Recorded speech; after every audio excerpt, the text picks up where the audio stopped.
Halo teman-teman dan adik-adik, wah berjumpa lagi nih bersama saya Kak Salsa. Pada video pembelajaran kali ini, Kak Salsa akan membahas mengenai esensi dan urgensi hukum berkeadilan. Oh iya, Kak Salsa tidak sendirian loh, ada Kak Jasmine juga nih. Halo teman-teman dan adik-adik, saya Kak Jasmine. Nah, jadi ada buat kisi-kisi pembelajaran kita kali ini. Wah, apa saja ya? Nah, jadi isi pembelajaran kita kali ini adalah pertama, pengertian esensi dan urgensi. Kedua, konsep dan urgensi penegakan hukum yang berkeadilan. Tiga, pentingnya penegakan hukum berkeadilan. Adapun tujuan pembelajaran kita kali ini yakni 1. Mengetahui pengertian esensi dan urgensi penegakan hukum. 2. Agar dapat mengetahui konsep dan urgensi penegakan hukum yang berkeadilan. 3. Agar bisa menambah wawasan mengenai penegakan hukum berkeadilan. Kalian tahu tidak apa itu esensi dan urgensi? Jika belum tahu, mari kita simak pembahasan berikut ini. Esensi adalah inti atau hakikat. Bisa juga disebut sebagai hal yang pokok dari sesuatu.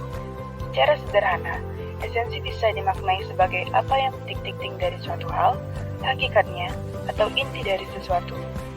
Orang yang membicarakan esensi berarti membahas pokok dari permasalahan, bukan soal manifestasi yang tampak dari luar saja.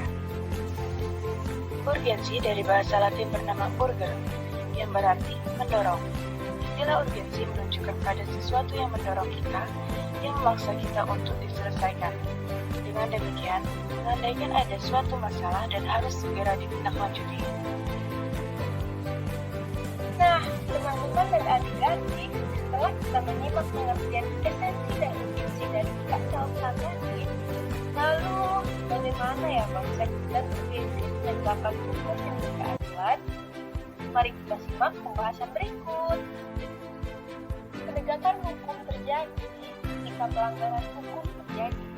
Dalam menegakkan hukum ada 3 unsur yang harus selalu diperhatikan, yaitu kepastian hukum atau rezim sedikit, kemanfaatan atau quick sedikit, dan keadilan atau fair sedikit. Penegakan hukum dirancang untuk meningkatkan kesadaran bahwa ketertiban sosial, ketenangan, dan hidup berdampingan secara teratur hanya dapat dicapai dengan mematuhi hukum dan semua ketentuan pengadilan. Upaya penegakan hukum di suatu negara sangat erat kaitannya dengan tujuan negara. Apabila tujuan negara hanya menjaga ketertiban, maka tujuan negara itu terlalu sempit. Tujuan negara yang lebih luas adalah agar setiap manusia terjamin kesejahteraannya di samping keamanannya. Dengan kata lain, negara yang memiliki kewenangan mengatur masyarakat perlu ikut mensejahterakan masyarakat.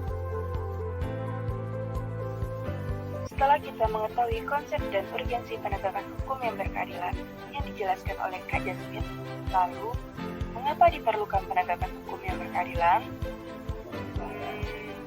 Kalau gitu, mari kita simak pembahasan berikut ini. Sebelum membahas mengenai pentingnya penegakan hukum yang berkeadilan, Kak Salsa akan menjabarkan beberapa permasalahan penegakan hukum yang terjadi, yaitu 1. Perilaku warga negara khususnya oknum aparatur negara banyak yang belum baik dan teruji, seperti masih ada praktik KKN, praktik suap, perilaku premanisme, dan perilaku lain yang tidak terpuji. 2. Masih ada potensi konflik dan kekerasan sosial, seperti SARA, tawuran, pelanggaran HAM, etnosentrisme, dan lain-lain. 3. Maraknya kasus-kasus ketidakadilan sosial dan hukum yang belum diselesaikan dan ditandatangani secara tuntas. 4. Penegakan hukum yang lemah karena hukum bagaikan pisau yang tajam ke bawah tetapi tumpul ke atas. 5. Pelanggaran oleh wajib pajak atas penegakan hukum dalam bidang perpajakan. Nah, setelah kita menyimak beberapa permasalahan penegakan hukum yang berkeadilan yang disampaikan Kak Salsa, dari penjabaran permasalahan tersebut bahwa pentingnya perlindungan dan penegakan hukum untuk orang terdiskriminasi itu sangat penting. diberikan kepada yang lemah tak sedikit, bukan hanya untuk mereka yang berani membayar dan semacamnya. Maka, pentingnya perlindungan dan penegakan hukum tersebut dapat diwujudkan dalam beberapa poin hal berikut ini. Pertama, tegaknya supremasi hukum. Kedua, tegaknya keadilan. Ketiga, mewujudkan perdamaian. Dan keempat, faktor penentu lain. Pada dasarnya, perlindungan dan penegakan hukum di Indonesia telah diatur dalam hukum tertulis Undang-Undang Dasar 1945, yaitu pasal 30 ayat 4, yang berbunyi, setiap orang berhak atas pengakuan, jaminan, perlindungan, dan kepastian hukum yang adil serta perlakuan yang sama di hadapan hukum.